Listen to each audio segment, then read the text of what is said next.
এই চ্যানেল থেকে নারায়ণপুর ডিগ্রি কলেজের একাদশ ও দ্বাদশ শ্রেণীর জ্যোতির্বিদ্যা বিষয়ে ছাত্রছাত্রীদের জানাচ্ছি সালাম ও শুভেচ্ছা। আমার চ্যানেলে তোমাদের স্বাগতম। তোমরা সবাই বই, খাতা, কলম, পেন্সিল নিয়ে প্রস্তুত হও। আশা করি তোমরা সবাই প্রস্তুত হয়েছ। তোমরা আজ আমরা যুক্তিবিদ্যা প্রথম পত্রে প্রথম অধ্যায়ে এরিস্টটলের বিষয় সম্পর্কে আলোচনা করব।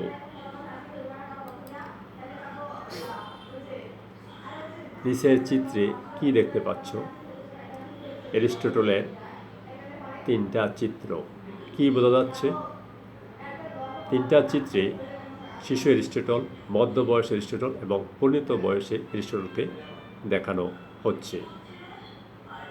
অর্থাৎ শিশু এরিস্টটল ধীরে ধীরে বড় হয়ে মধ্যবয়স এবং পরিণত বয়সে উপনীত হয়েছেন, এই চিত্র দেখানো হয়েছে।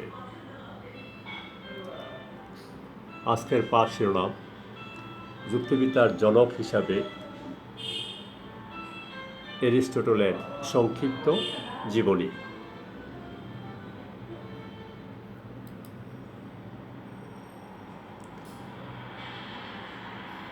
প্রিয় শিক্ষার্থীরা, শিক্ষণফল আজকের এই আলোচনা থেকে তোমরা যে বিষয় সম্পর্কে জ্ঞান লাভ করতে পারবে তা হলো এরিস্টটলের বাল্যকাল সম্পর্কে জানতে পারবে, এরিস্টটলের বিখ্যাত শাস্ত্রের নাম লিখতে পারবে এবং যুক্তিবিদ্যার জনক হিসাবে এরিস্টটলের অবদান বিশ্লেষণ করতে পারবে। এখন আমরা দেখব গ্রিক দার্শনিক এরিস্টটলের জন্ম খ্রিস্টপূর্ব 384 অব্দে, জন্মস্থান গ্রিসের স্টাগিরা নগর। মৃত্যু খ্রিস্টপূর্ব 322 অব্দে, স্থান গ্রিসের চেলসি নগরে।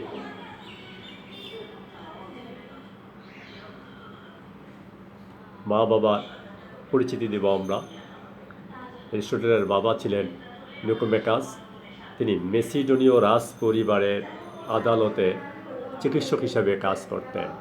এরিস্টটলের মা পেস্তিস, যাকে তিনি ছোট বয়সে হারান, অর্থাৎ 3 বছর বয়সে হারান।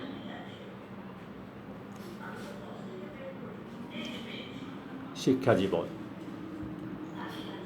আমরা এখন দেখব এরিস্টটল শিক্ষা জীবন।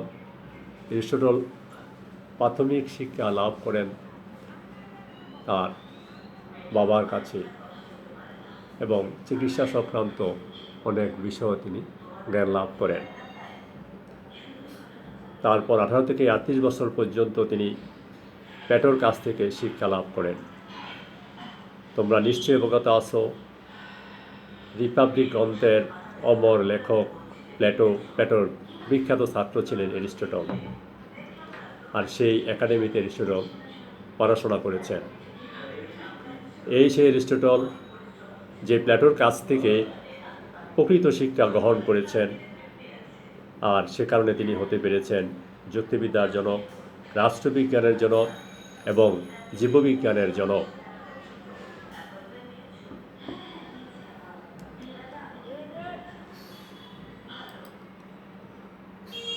আমরা এখন এরিস্টটলের বিভিন্ন গ্রন্থ বা শাস্ত্রসমূহ সম্পর্কে জ্ঞান লাভ করব।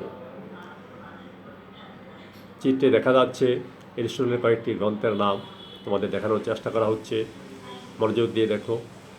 তার বিখ্যাত গ্রন্থ একটা পলিটিক্স, যে বইয়ের জন্য তিনি, যে গ্রন্থের জন্য রাষ্ট্রবিজ্ঞানের জনক হিসেবে অভিহিত হয়েছেন, ক্যাটাগরিজ। আরেকটা বিষয় হলো, বইয়ের নাম হলো অধিবিদ্যা। আর যুক্তিবিদ্যা সংক্রান্ত গ্রন্থ অর্গানন, যে গ্রন্থের জন্য যুক্তিবিদ্যার জনক হিসেবে তিনি অভিহিত হয়েছেন। আরেকটা বিখ্যাত গ্রন্থ নিকোমেকাস নীতিবিদ্যা।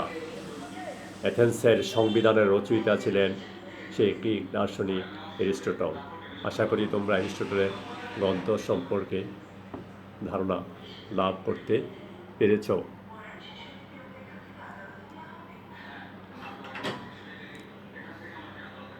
এখন আমরা যুক্তিবিদ্যা ইনস্টিটিউটের অবদান আলোচনা করব। অর্গানন গ্রন্থ রচনা করে যুক্তিবিদ্যার জনকের মর্যাদা লাভ করেছেন গ্রিক দার্শনিক এরিস্টটল। তিনি সর্বপ্রথম যুক্তিবিদ্যার ধারণা প্রণয়ন করেন।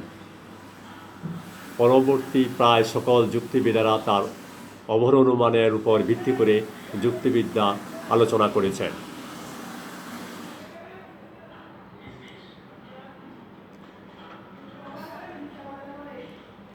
উপরোক্ত আলোচনা থেকে তোমরা নিশ্চয়ই অবগত হতে পেরেছ যুক্তিবিদ্যা সম্পর্কিত এরিস্টটলের শাস্ত্রের নাম হলো অর্গানন, যেটি আমি আগেই বলেছি। এই গ্রন্থটি তাকে যুক্তিবিদ্যার জনককে ভূষিত করতে সহায়তা করেছে, আর এটি সর্বপ্রথম যুক্তিবিদ্যা সংক্রান্ত অমর গ্রন্থ। এটি অবর প্রক্রিয়ায় রচিত। এই বিষয়গুলো তোমরা খুব মনোযোগ দিয়ে পড়বে এবং মনে রাখার চেষ্টা করবে। তোমাদের আলোচনা মূল্যায়নের জন্য আমি কয়েকটি প্রশ্ন দিচ্ছি, প্রশ্নগুলো লিখে রাখো। এরিস্টটল কত সালে জন্মগ্রহণ করেন? এরিস্টটলের শিক্ষক প্লেটোর কাছে কত বছর বয়সে এরিস্টটল গমন করেন? এরিস্টটলের বিখ্যাত 3টি শাস্ত্র বা বইয়ের নাম লিখো। এরিস্টটলের মায়ের নাম কি? আশা করি তোমরা প্রশ্নগুলো বুঝতে পেরেছ। আজ তোমাদের এই আলোচনার উপর ভিত্তি করে বাড়ির কাজ দিচ্ছি, তোমরা লিখে নাও। এরিস্টটল সম্পর্কে 10টি বাক্য লিখো। আমি আবার বলছি, এরিস্টটল সম্পর্কে 10টি বাক্য লিখো।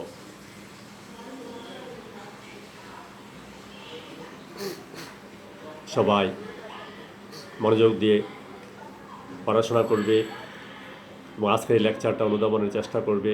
কোনো সমস্যা হলে আমাকে আমার চ্যানেলে যোগাযোগ করবে বা আমার ব্যক্তিগত মোবাইল নাম্বারে যোগাযোগ করবে। বাড়ির কাজটি সবাই প্রস্তুত করে নেবে। আর বর্তমান সবাই স্বাস্থ্যের প্রতি খেয়াল রাখবে, স্বাস্থ্যবিধি মেনে চলবে আর শারীরিক দূরত্ব বজায় রাখবে। সবাই ভালো থেকো। আগামী চ্যানেলে আবার নতুন বিষয় নিয়ে তোমাদের সামনে আমি উপস্থিত হব। সবাইকে ধন্যবাদ। খোদা হাফেজ।